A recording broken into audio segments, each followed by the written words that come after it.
Clasificación B, bajo supervisión de un adulto.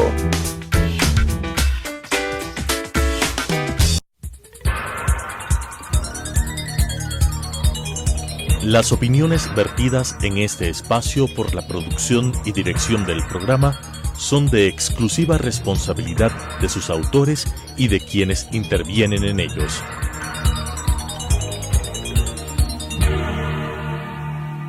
Telesucesos Canal 29 UHF presenta De 8 a 9 con Félix Narváez.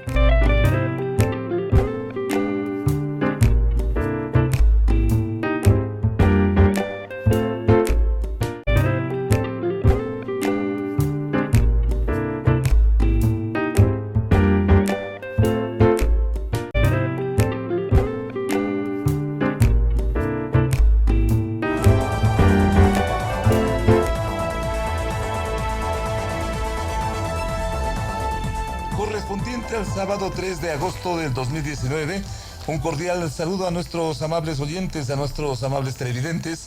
Lo hacemos desde Sucesos Radio Televisión. También están con nosotros a través de el 101.7 FM, www.radiosucesos.fm. En Facebook, síganos Radio Sucesos Ecuador, en Twitter, @Radio Sucesos SS. Y desde luego, nuestros teléfonos están también a su disposición, el 246827, para su mejor sintonía. Gracias. Aquí empezamos una propuesta periodística de opinión, de información. En los próximos minutos, dos de los principales analistas económicos de este país nos visitan: César Robarino, Osvaldo Landázuri, en un momento con ustedes. La prensa ya está circulando y sus encabezados marcan los hechos. Son los principales titulares en opinión y noticia en Sucesos. Brevísima revisión de los principales titulares de la prensa, ya mismo con nuestros invitados. La primera página del diario La Hora: Corte traza vía para desaparecer al Consejo de Participación de Tuares. Se puede eliminar al organismo a través de una reforma parcial a la Carta Magna, a la Constitución del país. En lo deportivo, y viene desde el Perú, pese a que Julio Castillo fue superior a su rival, el cubano Erislandi Sabón se adjudicó la cuarta medalla de plata para el Team Ecuador.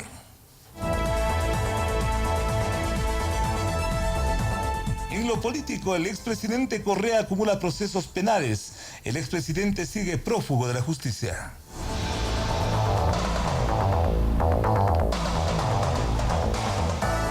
El déficit fiscal se duplica a pesar de haber pasado la primera revisión del Fondo Monetario. Se ciernen dudas sobre los resultados del programa de austeridad del gobierno. De eso y más justamente ya mismo tratamos con nuestros primeros invitados del día de hoy. Gracias por sintonizarnos. En un momento volvemos con César Robarino, Osvaldo Landázuri, aquí en vivo para ustedes.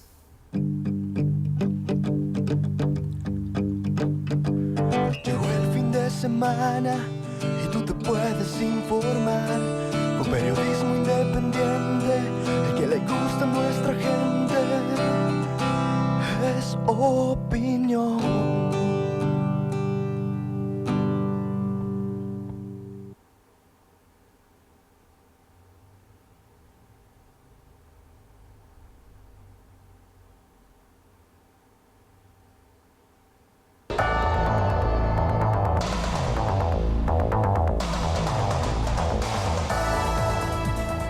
Mañana con 3 minutos, gracias a su sintonía.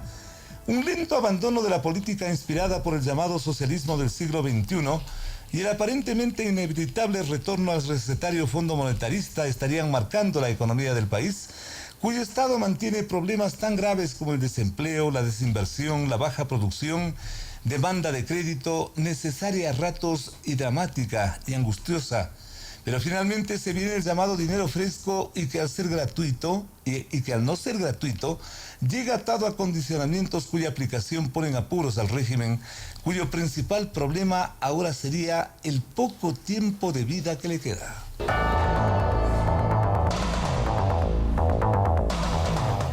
esta tierra de permanentes elecciones y algunos dicen de arrepentimientos tempranos, pronto empieza o empezará la campaña electoral presidencial próxima y que paradójicamente sería la tabla de salvación para el morenismo empeñado con poco éxito en marcar distancias del correísmo.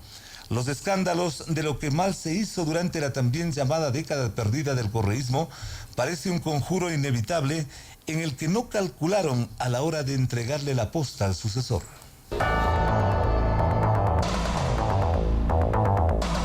Pero está claro que la política cruza la economía y eso explicaría lo que, insisto, hay quienes denominan un lento abandono de la política correísta. Aquella política que finalmente, y como todos dicen y se conoce, no dejó la mesa tendida. Y no solo eso, hoy se sabe que prácticamente estuvieron por llevarse todo una vajilla marcada con el nombre Odebrecht, que avergüenza no solamente al ex alto círculo gobernante, al país mismo, y que eso es lo más grave.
Con 7 minutos lo hacemos con los señores economistas César Robalino, exministro de Estado, expresidente de la Asociación de Bancos Privados de este país, con el señor economista Osvaldo Landázuri, empresario, analista de varios medios de comunicación, a quienes nos anticipamos en darle la más cordial bienvenida y en agradecer su presencia y en ir, como ellos también lo optan, lo hacen, directo al grano. El Fondo Monetario cumple con los desembolsos, pero ya se escucha que el beneficiario, es decir, el gobierno, va lento en el cumplimiento de las condiciones como el aumento del IVA, un severo recorte del gasto y así por el estilo.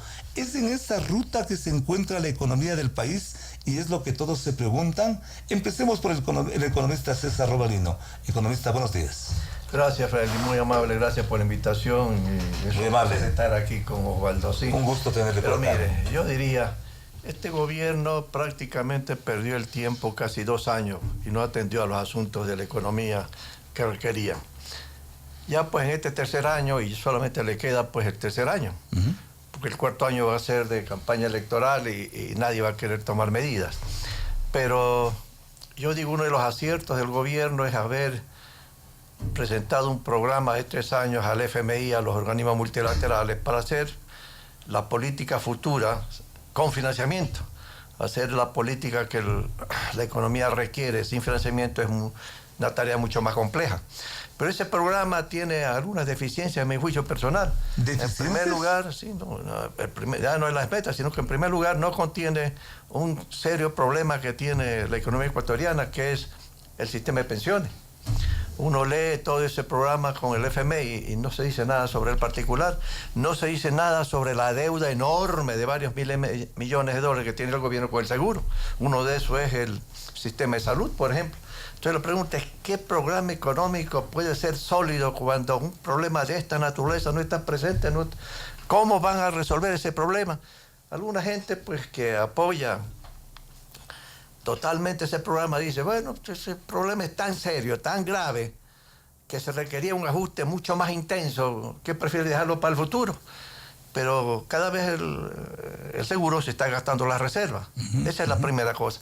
El segundo, la aproximación es que es excesivamente gradualista el programa, ¿no? Globalista. Yo no soy muy amigo del gradualismo, honestamente. Yo creo que los mercados se ajustan cuando hay políticas más rápidas. Los agentes económicos se ajustan más rápidamente. Hoy por hoy sigue habiendo todos los desequilibrios macroeconómicos que han habido en los 2 años, ¿sí? De este gobierno y anterior. Usted tiene problemas graves de balanza de pagos, el problema fiscal que es enorme, usted tiene el mercado laboral, ¿sí?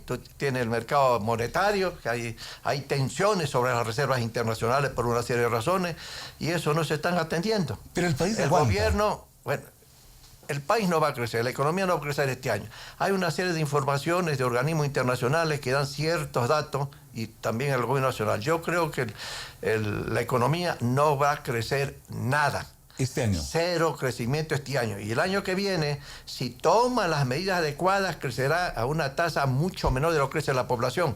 Lo que significa que el estándar de vida promedio de los ecuatorianos se va a reducir, y se va a reducir, y se va a reducir. Entonces yo digo, el gobierno tiene que atender el problema fiscal. Hay varios problemas, ¿no? El problema fiscal. El gobierno dice, estoy bajando el gasto. Y uno dice, cuando ve las cifras del propio gobierno, uno dice, bueno, ¿dónde está la reducción? Cosa que es cierto, pero ¿dónde está la reducción? La inversión pública. Y ese es un error del gobierno. La inversión pública es necesaria.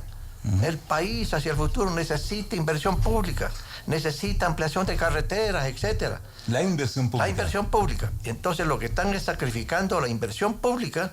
Imagínense, el año 2014, si mal no recuerdo, la inversión pública era como 15.000 millones de dólares, prácticamente cerca del 15% del PIB. Este año, con la política errada del gobierno en esta materia, a lo mejor llega a los 6.000 millones de dólares. Esta es una monstruosidad. ¿Sí? Entonces hay que corregir el error, hay que atacar al gasto corriente. Y en el gasto corriente hay algo que han hecho que uno dice, bueno, está bien, pero es insuficiente. La nómina de sueldos y salarios no crece. Pero el punto no es ese, pues. El punto es que hay un exceso de personal en el gobierno. Exceso Ese parte de del burocracia. tamaño gigantesco del Estado. Mire, el prefecto provincial del Guaya, exfutbolista, dice, tengo en exceso 518 personas y se me fueron. Y pago. Pues eso tiene que ser el gobierno. Ahora, ahí sí, no se puede hacer pues una cosa radical en un mes, pues, ¿no? Exacto. Bueno, hay alguna gente que cree que hay que dejar sin empleo a 50.000 gente en 2 meses. Bueno, esas cosas no se pueden, no. Pero vea, yo les cuento para que vea el excedente de gente. El ministro de Petróleo hace como 3 meses, 4 meses, algo así, en las cámaras en las que yo estuve, hizo una exposición del petróleo, etcétera, etcétera, etcétera. Y vino preguntas y respuestas. Se le preguntó, a ver, ministro, ¿tiene excedente de gente en las 2 empresas petroleras? Sí. ¿Cuánto? Varios miles de funcionarios. Bueno, mi amigo, ¿por qué no le dices hasta luego? Pues, ¿no? Tienes que racionalizar el gasto en las 2 empresas estatales, pues eso le cuesta al país. Exacto. Entonces digo, no. Vino una respuesta de un ministro de Bienestar. Y dijo, increíble, pero eso lo dijo el amigo, dijo, vea, pobre gente se va a quedar sin empleo. Las mujeres, los niñitos, etcétera, etcétera, etcétera. El costo y claro, social. el costo social. Y ese, claro, es un sentido de solidaridad, yo digo. Pero cuando usted está en el gobierno, que tiene que corregir los problemas, lamentablemente tiene que tomar decisiones que no son populares, que no son vistos socialmente, pero tiene que hacerlo. Pero luego dijo, si me convenzo de eso, voy donde el presidente y no me aprueba nada. ¿Sí?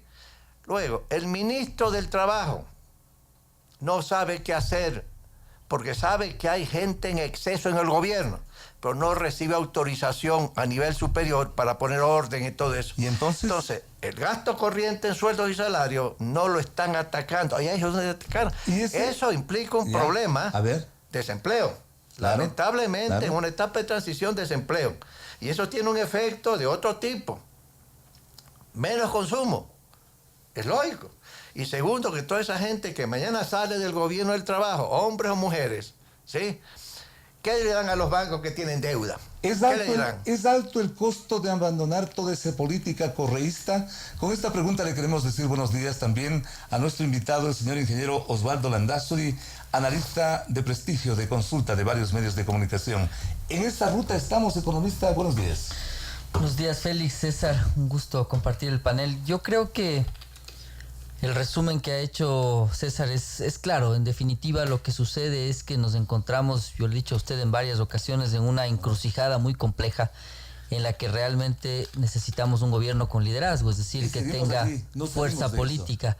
Y realmente no se sale de eso. Lo que sucede ahora es que el gobierno no toma medidas estructurales, medidas que realmente corrijan el problema estructural. Entonces, mientras eso sucede, lo que pasa con los industriales, por ejemplo, al grupo al que yo me pertenezco, es que toda la inversión sigue parada, los consumidores no consumen, todo el mundo está esperando quedarse sin trabajo en el mediano plazo. Quedarse sin trabajo. Y en esa línea, lo que estamos viendo es que realmente no avanzamos a ningún lado. Es decir, si antes al menos Correa nos estaba llevando al barranco, pero con un liderazgo, ahora no sabemos a dónde va el país. Entonces, lo cierto es que mientras esas medidas estructurales no se tomen, yo le añado algo más al análisis de César, no podemos, por ejemplo, bajar impuestos, no podemos hacer que se dinamice la producción local, no se dinamiza la inversión, y en esa línea lo que sucede es que usted está empantanado en una situación incómoda, en una especie de limbo. ¿Y por qué en no la se puede que tomar esas decisiones? En la que realmente no se ve salida. Atendiendo a su pregunta, Félix, lo que yo creo es que le falta fuerza política. Lo otro es que además hay que entender que a Moreno le eligieron pensando en Correa, es decir, si es que votaron por él, fue realmente votando por un correísmo light, diría yo, es decir, algo un poco mejor manejado de lo que sobre todo en los últimos años lo hizo Correa. Entonces, si a eso le suma usted que varias personas que están junto a él ahora eran parte del gobierno anterior, entonces el Ministerio de Finanzas busca tomar unas decisiones, Santiago Cuesta sale a decir que no. Hablan del IVA, al día siguiente el vicepresidente dice otra cosa, etcétera, etcétera, etcétera. Entonces, lo que pasa aquí es que hay que entender que esta es una situación bien difícil, complicada, en la que realmente tiene que ajustarse, es decir, no le queda otro camino. Es una familia que ganaba 5,000, pasa a ganar $3,000. Exacto. No puede sostener el mismo tren de vida. Totalmente. Entonces, lo que le han de decir a ustedes, algunos economistas, es que probablemente ahí tengamos que bajar impuestos y tratar de mantener el gasto público. Pero lo cierto es que para eso, que además está mal en un país, mucho más en un país dolarizado, en cualquier país, pero mucho más en uno dolarizado, necesitaría financiamiento. Y lo que se ve es que ya no tiene fuentes de financiamiento. Consecuentemente, hay que esperarle al próximo gobierno para ver qué pasa. Consecuentemente, la situación es tan complicada que yo realmente veo con mucha reserva lo que pudiera pasar. Es decir, sí, es un gobierno de transición, pero un gobierno de transición que tuvo una etapa algo interesante tratando de desmarcarse del correísmo, pero que ahora está abocado a tomar decisiones, Félix, porque de lo contrario, usted tiene jubilados que están queriendo crucificarse en la asamblea, tiene pagos pendientes de seguridad social, pero por supuesto yo como ecuatoriano digo, si mañana le proponen a usted subir el IVA para pagar jubilados, no estoy de acuerdo con eso, así como no voy a estar de acuerdo que bajen los subsidios para pagar sueldos de burocracia. Entonces, lo que sucede es que las señales que da el gobierno no son señales fuertes para que realmente la sociedad diga estoy de acuerdo con este esfuerzo, que entre paréntesis, Félix, el sector privado ya lo ha hecho. Es decir, si nosotros, yo he hecho este ejercicio, comparamos lo que ganábamos 5, 7, 8 años atrás, hoy es menos de lo que ganábamos ese tiempo. ¿Ya? Pero el sector público no. El sector público, como menciona César, se ha mantenido, pero eso es insuficiente. Por más que sea militares, policía, doctores y trabajadores y profesores, lo que sucede aquí, Félix, es que todos tienen que ajustarse, ya sea porque disminuyen sus ingresos o porque dejan de trabajar. Es decir, hay que analizar quiénes realmente deben seguir en la nómina y por otro lado, los que se quedan, cuánto realmente pueden y están en condiciones de ganar en función de lo que el gobierno pueda pagar. Porque ojo, Félix, una cosa que pasaba y hasta ahora pasa, pero en menos que antes, es que de las empresas privadas se iban al sector público a ganar más plata de lo que ganaban en el sector privado. Así es. Y entonces el sector privado se ajusta y usted conversa con la gente del sector público, no se ajusta. Entonces, en esa línea, Nadie cede nada, yo le he mencionado a usted. Ni trabajadores, ni empresarios, ni gobierno, nadie cede nada. Nadie cede nada. Y entonces el Ecuador está en una situación en la que realmente se ve sin futuro. Es decir, al mismo tiempo tiene acuerdos comerciales, no les baja impuestos a los fabricantes nacionales para que compitan, tiene problemas con la seguridad social que tratan de ser parchados con impuestos. Es decir, es toda una mezcolanza de decisiones que no se saben hacia dónde van. Consecuentemente, señor economista Robalino, ¿qué le dice su experiencia? ¿Toca esperar al próximo gobierno para ver qué mismo ocurre con todo lo que ustedes ya han analizado? Fíjese, antes de eso, Osvaldo ha mencionado algunas cosas. Le menciono Rescate 1, por ejemplo. ¿Por qué no va a crecer la economía este año? Ni el próximo año se sigue así el asunto. ¿Cuáles son los factores de expansión en el corto plazo de la economía? Inversión privada. La inversión privada nacional y extranjera no crece. Y ese es un tema, un factor de expansión de la actividad y de creación de empleo. ¿Cuál es el otro? Las exportaciones. Cuando usted ve la cifra del propio gobierno, las exportaciones privadas crecen muy modestamente. Camarón se está defendiendo, pero usted ve una serie de cosas, y no funciona. O sea, algo está pasando también ahí. Cuando usted ve el sector petrolero, ve y dice, si van a producir 700.000 barriles para ayudar en algo, por ejemplo, a la parte fiscal, la parte de la liquidez de la economía, tampoco camina, por una serie de razones a su vez. O sea, los dos factores que crean expansión económica en el corto plazo están debilitados. Por el lado no va a crecer. El consumo de los hogares, que es el otro factor, está debilitado y va a seguir debilitado. Entonces, ¿por dónde crece la economía? Alguien dice el gasto público, aplique políticas keynesianas, ¿sí? Exacto. ¿Y qué significa eso? Baja impuestos y aumenta el gasto público. No funciona en esta realidad, porque no hay financiamiento así de simple. Estamos dolarizados. No se puede crear dinero de la imprenta aquí. Entonces, eso de ahí. Entonces, ¿qué significa? Le voy a decir que las reformas estructurales que el gobierno anuncia, y como Osvaldo dice, hay unas confusiones espantosas y mejores que no digan nada, sino que presenten a la Asamblea Nacional. Pero le voy a decir que van a fracasar. No porque yo quiera, yo creo que sencillamente deben. Por ejemplo, la reforma laboral debe tener éxito porque sencillamente hay que bajar el costo de la mano de obra sin violar la ley. Pero fíjese, reforma fiscal, parte tributaria, ¿no? Ya salió dirigentes extraordinarios, interesantes del país político. Partido Social Cristiano, creo, y los grupos pequeños que están alrededor de ellos, ya han dicho, no más impuestos, ni nada que signifique acciones equivalentes a aumentar impuestos. El gobierno ha dicho que en la reforma tributaria va a mandar a eliminar una serie de deducciones. Exacto. Y se me ocurre pensar que no se les va a ocurrir, pues, eliminar las deducciones de los respetables ciudadanos y ciudadanas que están en condiciones físicas no adecuadas. Por decirlo algo así, no creo. Luego usted tiene que todo lo que tiene que ver con cuando usted compra alimentos en estado natural, no paga IVA. Y no paga IVA, pues, ¿verdad? Así es. Medicinas. A mí no se me ocurre que van a decir, pues ahora van a pagar las medicinas, pues no. Luego en el impuesto a la renta. Usted cuando va a declarar el impuesto a la renta, usted tiene varios deducibles. Medicinas, ¿verdad? Que paga. Vivienda, cosas así. Eso, si se elimina, va a tener el efecto equivalente de aumentar impuestos, aunque no aumenten la tasa, pero sí las recaudaciones. Entonces ya los grupos políticos, ¿no? A través de su gente dicen no. Entonces los asambleístas que representan no a los partidos, sino a la ciudadanía, pero que son afiliados a esos partidos, van a votar no. El correísmo ahí, no. Y una parte de los morenistas, no. Por lo tanto, la reforma tributaria, cuando uno ve esto, dice, ¿y qué va a pasar? Esperar el próximo gobierno. Sí, luego viene la reforma laboral, ¿ya? ¿no? En que ya hay declaraciones aquí, allá, etcétera, etcétera. Entonces digo, está en peligro de que lo que van a presentar como reformas estructurales que requiere la economía no van a caminar. Entonces el empresario privado, nacional, extranjero, ¿qué es lo que dice? Yo espero a ver lo que pasa. No voy a arriesgar, no voy a poner un centavo, etcétera, etcétera, etcétera. De esa paralización. Y le cuento, en minería, que es el otro tema.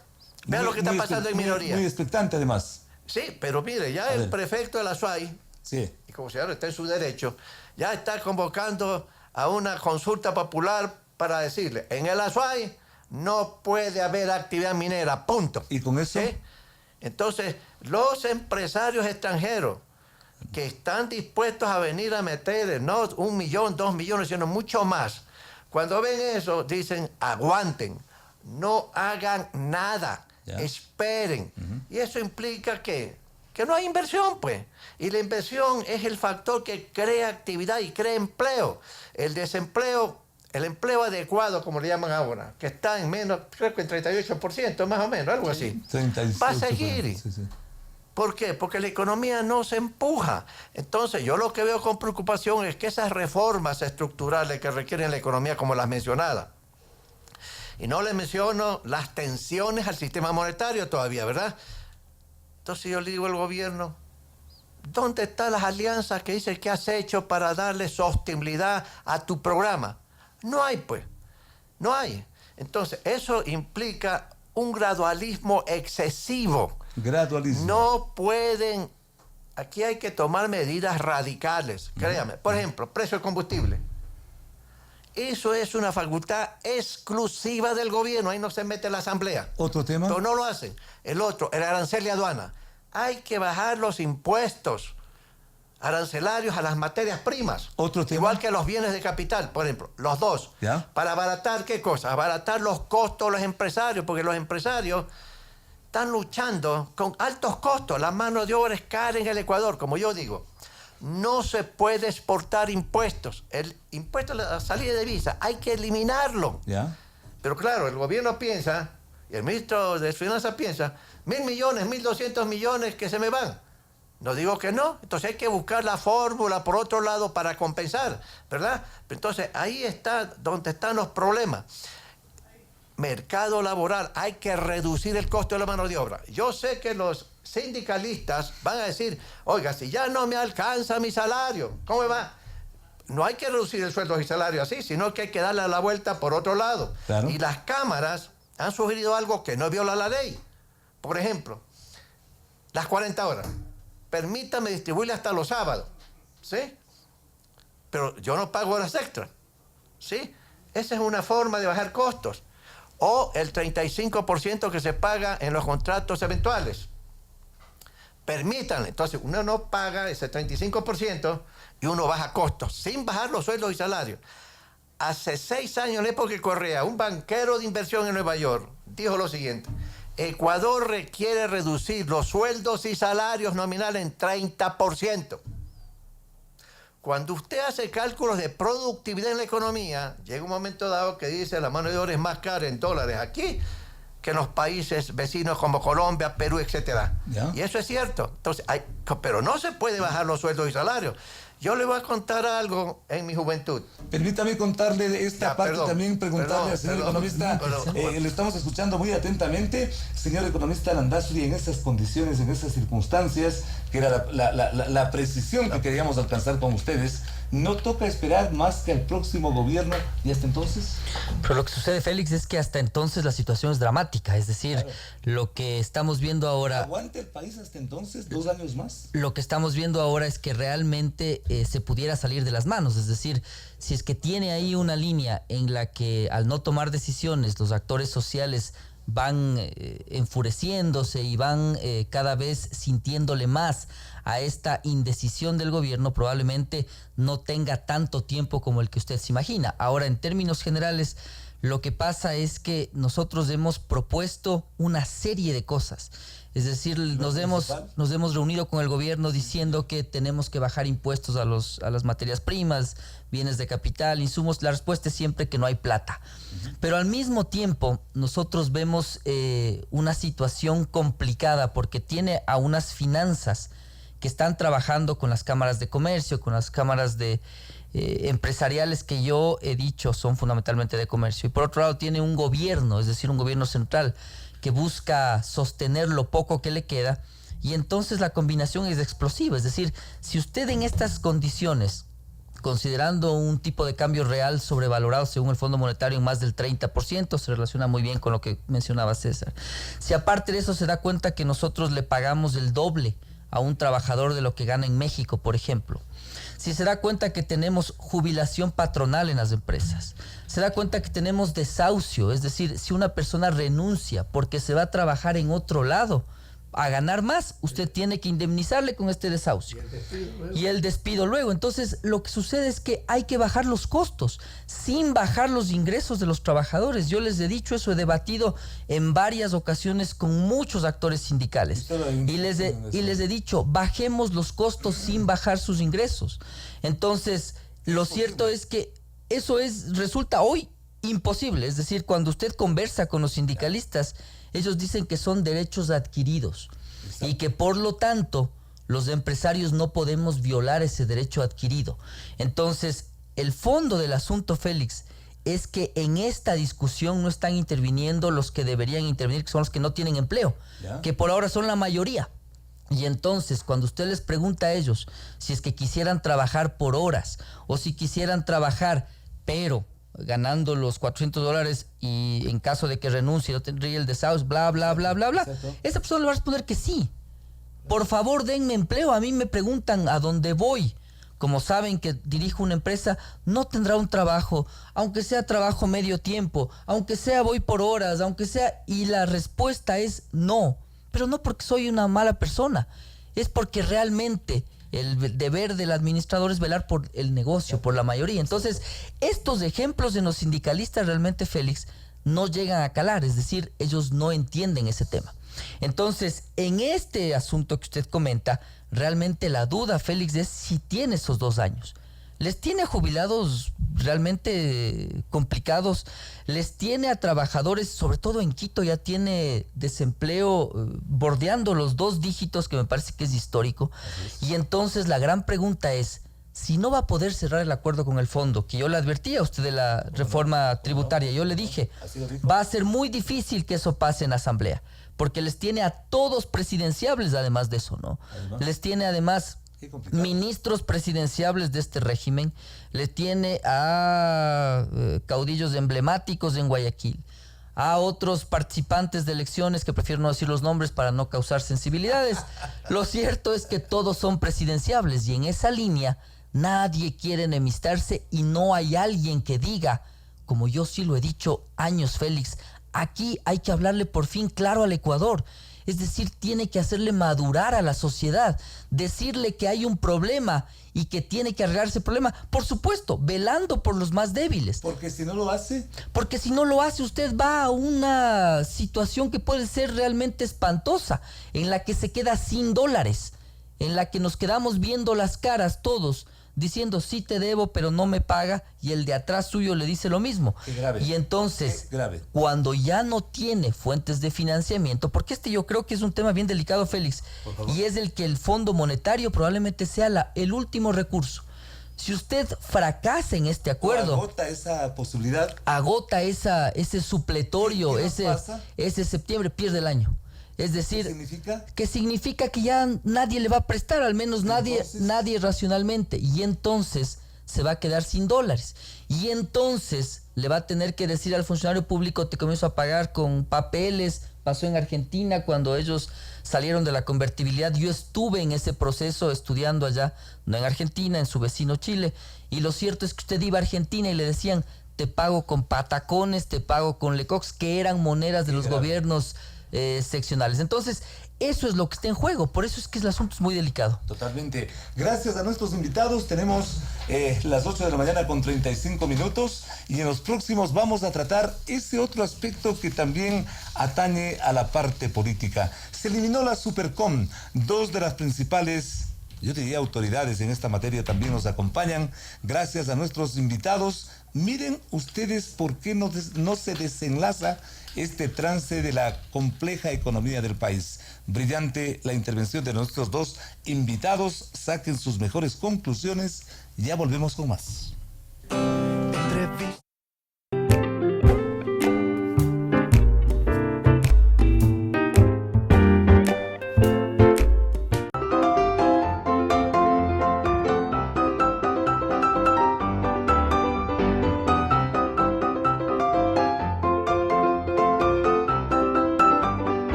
físicamente la Superintendencia de Comunicación Supercom, aunque algunas de sus facultades pasaron a otras instancias públicas y subsisten varias disposiciones legales que tensionan las relaciones entre la mayoría de medios privados y los representantes del gobierno anterior. En efecto, el cuartel general de la Supercom en el norte de Quito fue prácticamente desmantelado, aunque parte de sus equipos, por costosos y estratégicos, se mantienen en un sugestivo segundo plano.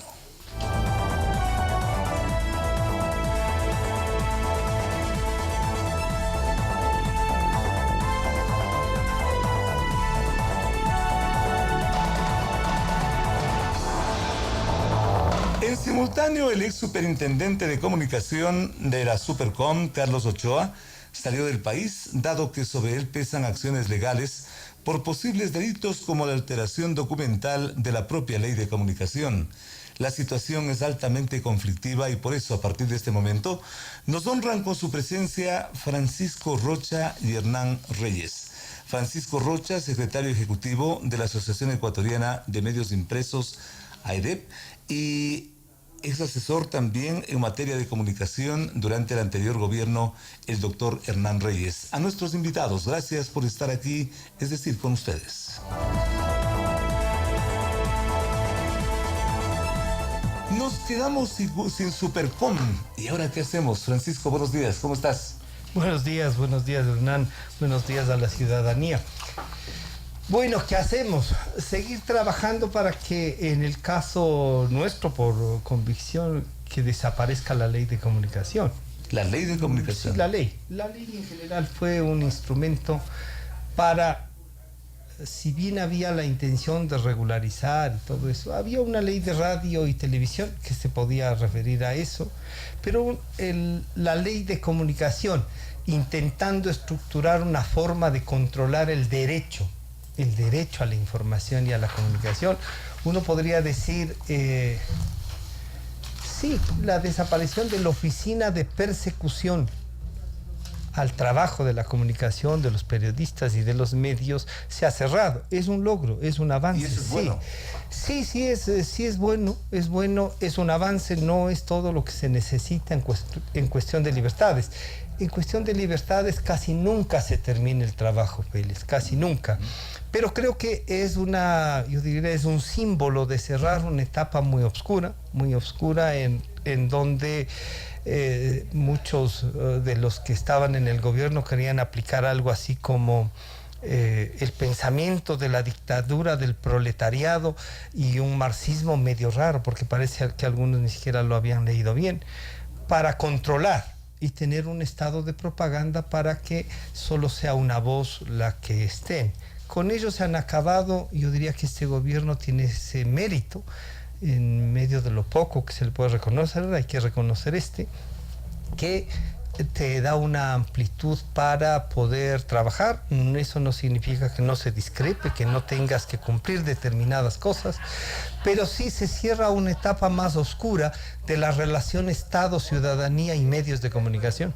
Es la presencia de Francisco Rocha, secretario ejecutivo de la Asociación Ecuatoriana de Medios Impresos. Con la desaparición de la Supercom, retornamos a una normalidad en materia de libre expresión, pero todavía nos queda la ley de comunicación, lo cual es otro obstáculo para poder seguir teniendo la esperanza de volver a la libertad de expresión. Hernán Reyes, buenos días. Buenos días, Félix. Un gusto buenos días, muy amable. Francisco. Gracias por la invitación. Bueno, yo discrepo con Francisco, hemos discrepado largos años, así que no es novedad. Pero discrepo una vez más en el sentido de que yo creo que ya la ley desapareció. No es que si quieren todavía invertir esfuerzos en querer desaparecerla formalmente, digamos, ¿La ley está vigente, Hernán?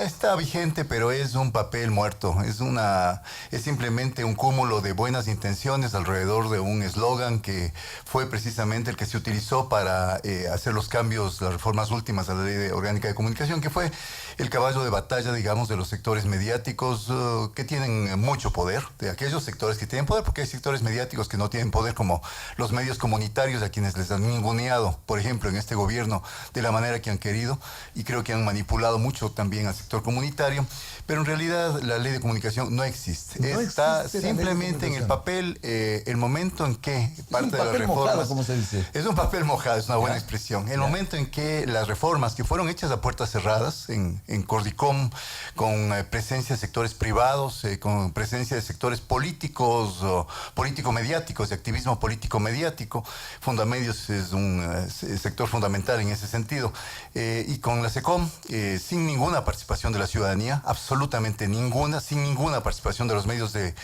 comunicación comunitarios, sin ninguna participación de la academia como tal. Ese momento lo que se hizo fue estrangular la Ley Orgánica de Comunicación en su aspecto más sustantivo, que fue no, precisamente la capacidad... Si es que solamente hicieron, Hernán, permíteme una precisión que me parece muy importante. Si es que no hicieron las personas que tú también mencionas que debieron haber hecho esa reforma, ¿quiénes la hicieron? ¿Quiénes reformaron la ley de comunicación? ¿Quiénes reformaron? A puerta cerrada. A puerta cerrada. Las reuniones se hicieron en Cordicom. Exacto. Yo trabajé en Cordicom 2 años y todavía algunas de las personas que quedan o que quedaron ahí, o ya no sé si queden porque ahora se ha despedido a una cantidad enorme de funcionarios de Supercom y obviamente de Cordicom, pero me comentaban que a partir de las 6 de la tarde habían reuniones de la Cámara de Medios de Comunicación, esta instancia curiosa que se creó para estar a nivel de los industriales, de los exportadores, etcétera, del consorcio y de los medios privados más poderosos, personas del Cordicom. La dirigencia de todo esto estaba obviamente en SECOM. Qué complicado, sí, así es. Y se hicieron las reformas, se envió el proyecto del gobierno de reformas, que era un proyecto que pretendía efectivamente esto que acabo de decir, acabar con el carácter administrativo de la ley, porque en el momento en que se acababa con el carácter administrativo de la ley, se dejaba nuevamente al ciudadano, como estamos ahora, supeditado simplemente a que cuando sienta que le afectan sus derechos, aquel ciudadano que tenga tiempo para eso, ganas de enfrentarse muchas veces a los abogados de los medios de comunicación que supuestamente están violando aquello, tendrá que ir a los tribunales simplemente de lo civil. Si es que está muy, muy afectado de lo penal, tendrá que gastar en su bolsillo porque ya no hay una institucionalidad que le pueda de manera rápida, de manera expresa, poder defender sus derechos. Qué interesante. Yo con esto... Permíteme consultar Sí, esta parte porque Francisco le puso énfasis en este tema de la ley de comunicación, con lo cual y con la explicación de Hernán, estimado Francisco, nos deberíamos quedar más tranquilos porque ley de comunicación es un papel mojado. No, no es tan así. ¿No es tan así? No, no es tan así. Y Hernán sabe, Hernán que ha sido uno de los inspiradores de la ley que por lo menos se ha logrado reformar y además ha estado en el Cordicom, digamos, ha sido uno de los beneficiarios de la aplicación en cuestión de trabajo, de consultorías, de todo eso, que está bien, la ha hecho, pero lo ha hecho, no ha hecho, pero además con algunas de las, yo diría con algunas de las membretes de pensamiento ideológico, ¿no? Sí, aquí hay una discrepancia de visualizar cómo se ha de relacionar y cómo se han de manejar las libertades. Francisco, la ley de comunicación, sí, en estas circunstancias que mira, nos cuenta, la ley, esta ley aplicada por cualquier gobierno, si vuelve Correa, no sé si logre ganar, pero si volviera un gobierno como el de Correa, no ve otro de ese sector. Esta ley es peligrosísima, sigue siendo para conculcar. Es más, yo diría, el Cordicom como está funcionando, y no sé si creo que 17 reglamentos que Hernán ayudó a construir sigan vigentes y se puedan trabajar. Pues, sin ley, ¿para qué? Y no, lo que puede ser es que hay que volver a hacer esos reglamentos y el Cordicom puede hacerlo. Y la ley que está vigente, que es de inspiración del correísmo, yo diría tiende a intentar controlar, y aquello de que, por ejemplo, se han sido maltratados los grupos comunitarios. Yo pregunto, ¿a quién le han maltratado? ¿Y quiénes son los que se han reunido a hacer la ley? Yo concurrí 2 o 3 veces, creo que 3, a la Comisión de Derechos Colectivos en la Asamblea, y ahí expusimos nuestro pensamiento. Ahí fui a exigir que derogaran la ley, o sea, no me he ocultado, y peor a las 6 de la tarde para ir a una reunión.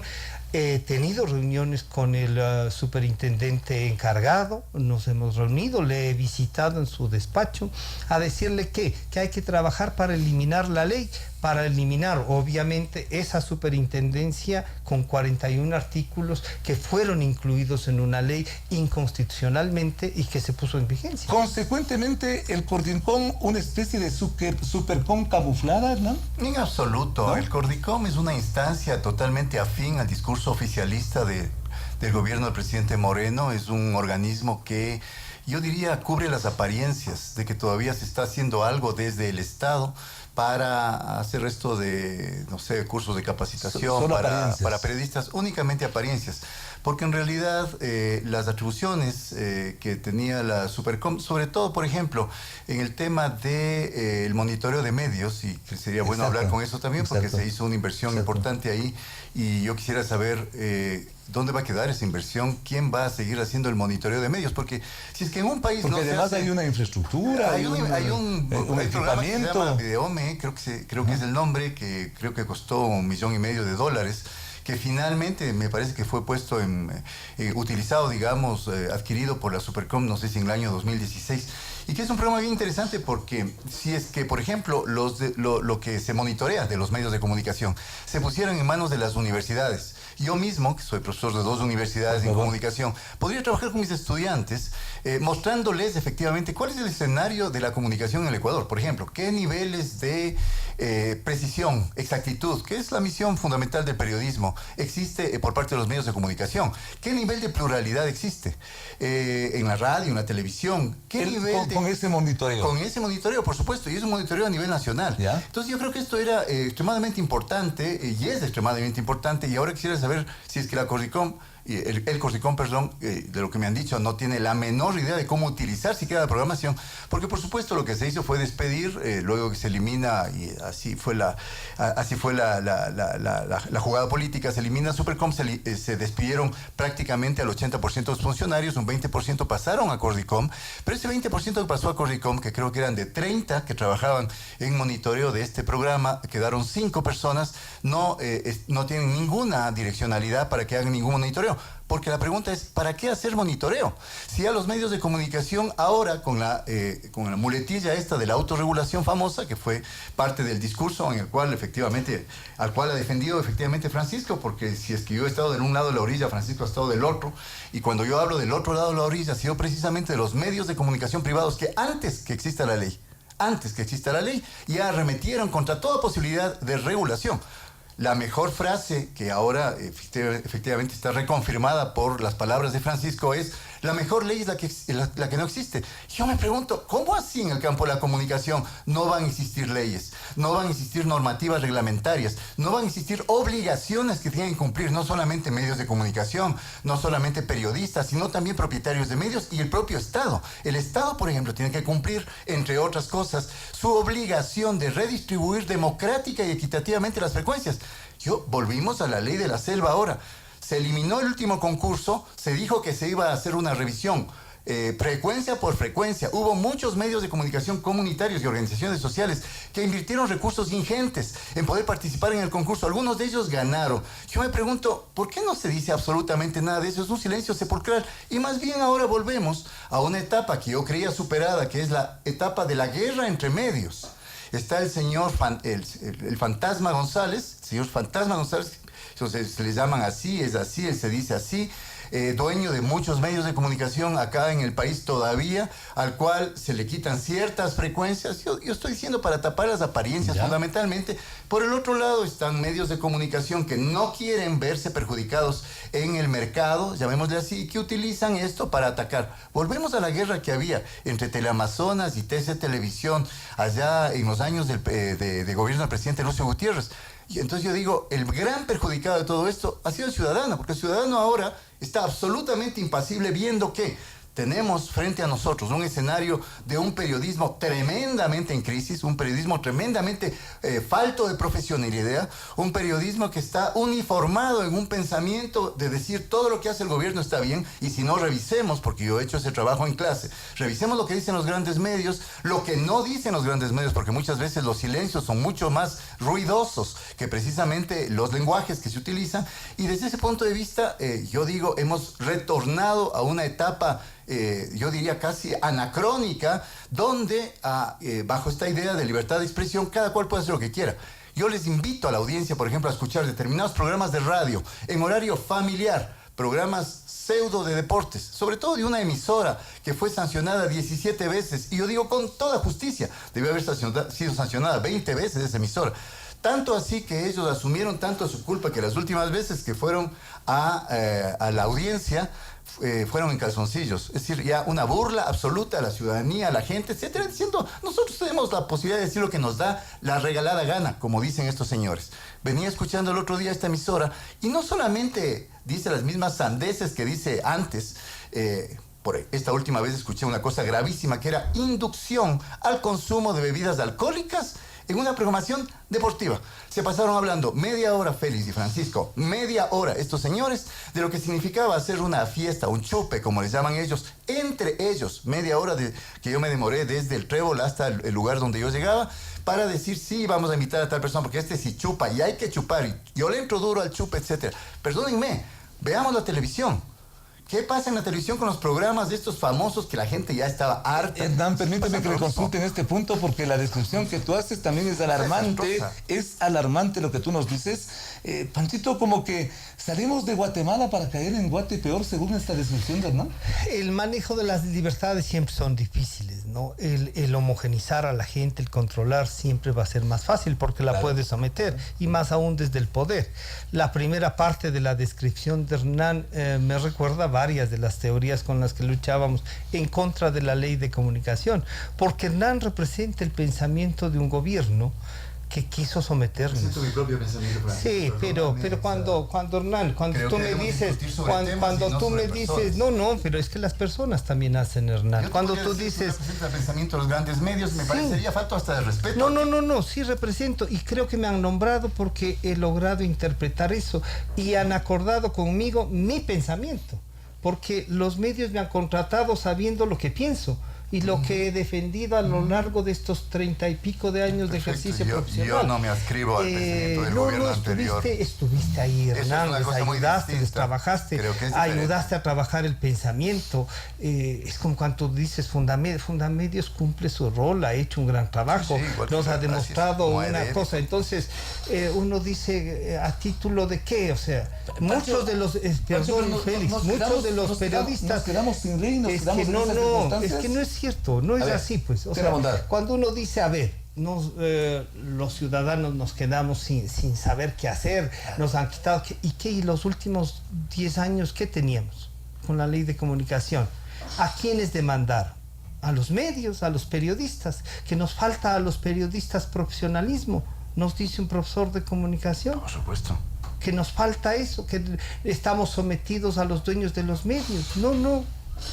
Someterse a los dueños de los medios es trabajar 35 años y a los 35 años salir a decir que recién se han dado cuenta cómo han sido los dueños. No, pues no se trabaja nomás.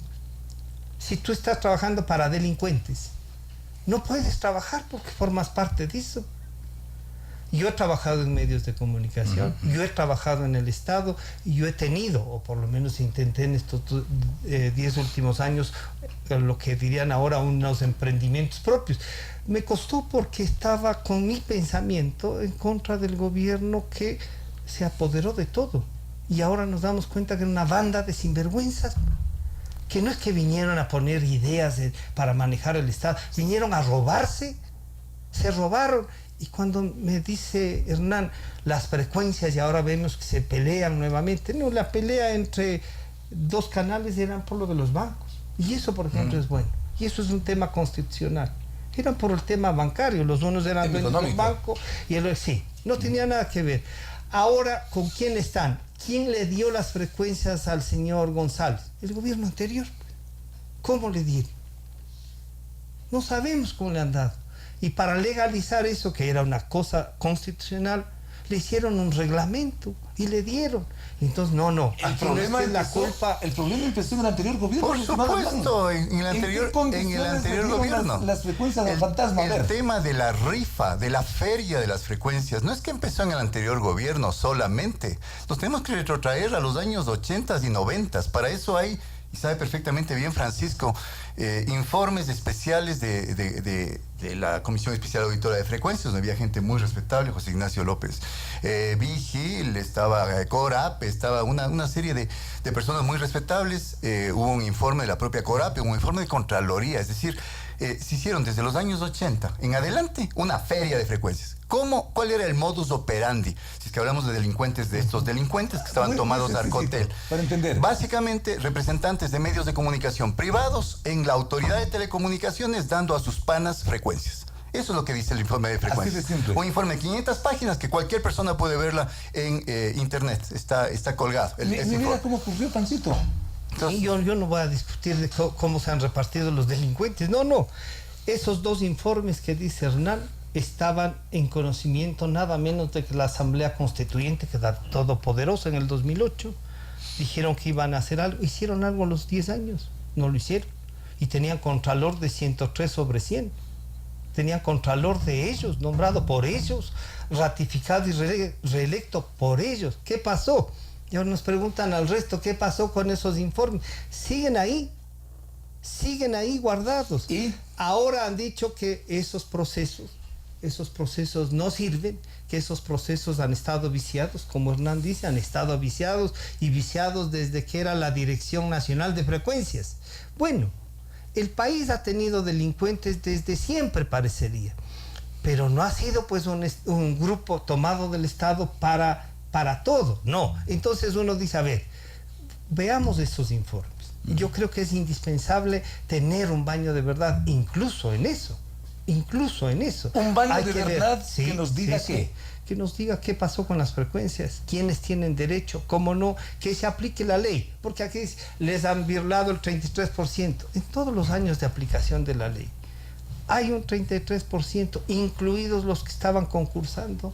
Hay la posibilidad real de que algún sector pulverizado como esté el sector organizado socialmente pueda acceder sin recursos a una... Hay medios a los que se les dio recursos, les regalaron equipos. ¿Y qué ha pasado con eso? ¿Dónde están? ¿Dónde están incluso los militantes de Alianza País que se hicieron cargo de esos sectores? No están, no asoman. ¿Y la perspectiva con todo eso a partir de este momento como conclusión, estimado Hernán? terrible, pues basta escuchar lo primero que dice Francisco. Ahora van a seguir no contentos con haber limado la ley, haberla castrado en la práctica de toda posibilidad de aplicarse positivamente. Una ley bastante compleja, Hernán, hay que admitirlo. Por supuesto, y podían las reformas haber sido mucho mejor. Hubo, como siempre, antes, no es que el correísmo planteó la ley orgánica de comunicación fue una demanda de sectores académicos. Habían 3 foros de académicos, de comunitarios, de estudiosos, de medios de comunicación privados. También había gente de medios de comunicación privados que planteaba la necesidad de la ley. Llamándole la ley Mordaza, Hernán. ¿Quiénes terminaban llamando la ley Mordaza? Revisemos. Yo he hecho investigaciones sobre eso, he escrito un montón de artículos. Los propios medios de comunicación, antes de saber que había ley de comunicación, los medios ya les llamaban Mordaza. Pero encima, ni siquiera son tan originales, innovativos, y estas peleas son unas peleas inteligentes hechas en Ecuador. Cuando uno revisa el panorama latinoamericano y revisa lo que pasó en Argentina, lo que pasa en Bolivia, etc., el mismo lenguaje, el mismo discurso, lo único que acá se aplicó al caso ecuatoriano. ¿Qué viene hacia futuro? Hacia futuro viene una cosa bastante complicada. Cordicom, como yo digo, yo creo que no, va a estar ahí hasta que esté, y yo supongo si van a seguir haciendo reformas de la ley, como ya he escuchado en la Asamblea, algún momento Cordicom desaparecerá también, y por lo tanto desaparecerá toda posibilidad de que el Estado tenga algo que decir y algo que hacer en el tema comunicación. Los ciudadanos efectivamente no saben a quién acudir. Muchísimas de las denuncias anteriores fueron denuncias de ciudadanos, denuncias legítimas. ¿Cuántas, Hernán? Muchísimas. De las y muchísimas de las denuncias todas de militantes de Alianza País con organizaciones. Francisco, ahí están. Discúlpame, eso no es verdad, no hay ningún estudio. Sí, Fundamedios Fundamedios no hace estudios. Fundamedios. Y la Universidad de las Américas con un equipo déjame terminar la idea. Discúlpame, déjame terminar la idea. No hay esos estudios, Francisco. No, déjame terminar la idea. Después comentas, déjame terminar la idea. No hay ningún estudio. Lo que Fundamedios hizo de una manera muy sagaz fue agarrar y decir, el 90% de las sanciones fueron a medios privados. ¿Qué sanciones tan sesgadas? Veamos cuál es el escenario de los medios privados. Si el 90% de los medios de comunicación son medios privados, aplicando sentido común nomás, si son los que más contenidos transmiten en un 90%, resulta hasta medio lógico por sentido común decir que van a ser los más sancionados. A eso se suma que los medios comunitarios prácticamente lo que hacen es trabajar para la organización social, para la comunidad y no meterse en temas políticos. Ese fue uno de los graves errores, por ejemplo, del gobierno anterior. Cuando Francisco mencionaba que se dieron frecuencias de medios comunitarios, por ejemplo, al movimiento indígena, el gobierno anterior cometió, entre sus muchas equivocaciones y errores, precisamente el hecho de haber atacado, haberse confrontado, haber un momento determinado hostilizado a lo que eran organizaciones sociales, entre ellos el movimiento indígena, y al mismo tiempo darles medios de comunicación comunitarios, de alguna manera pensando que el Estado les va a subsidiar eternamente. Error craso, eso ya se veía venir, esas frecuencias están en muy malas condiciones, las pocas que funcionan.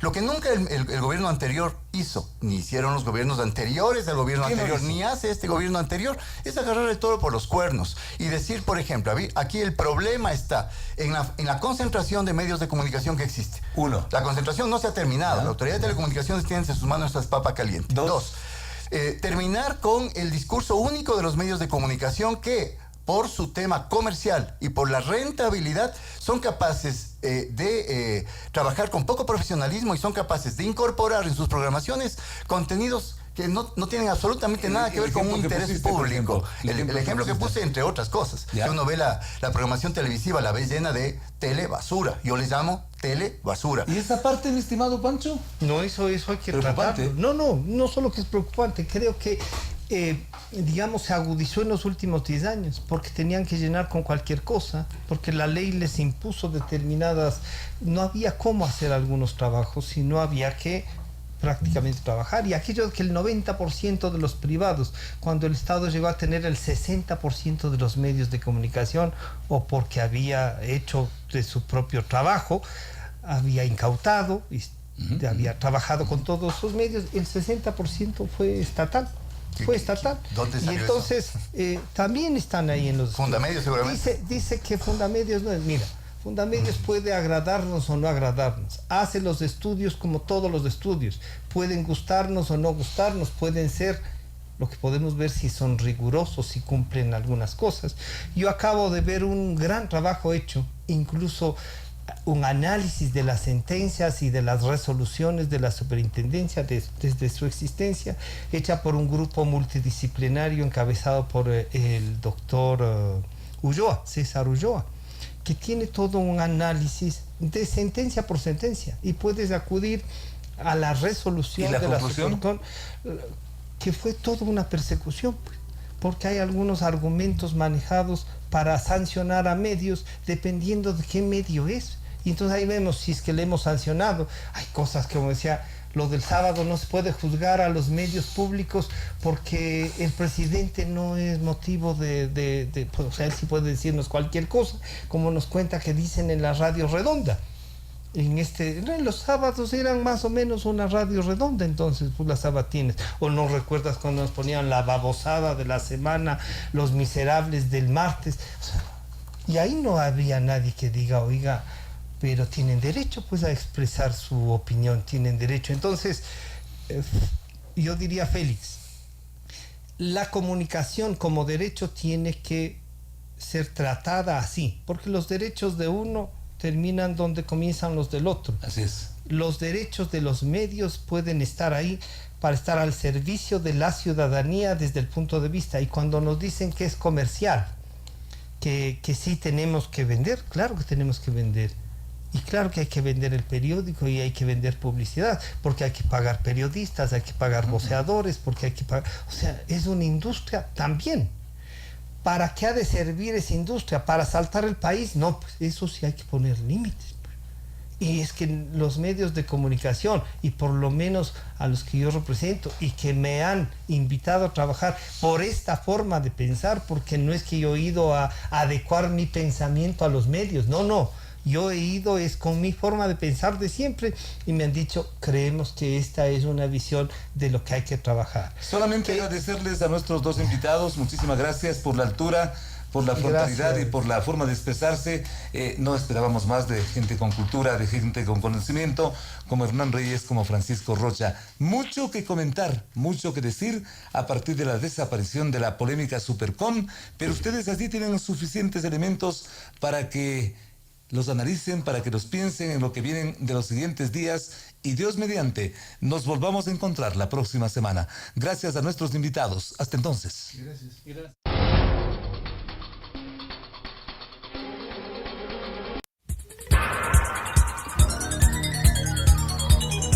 Las opiniones vertidas en este espacio por la producción y dirección del programa son de exclusiva responsabilidad de sus autores y de quienes intervienen en ellos.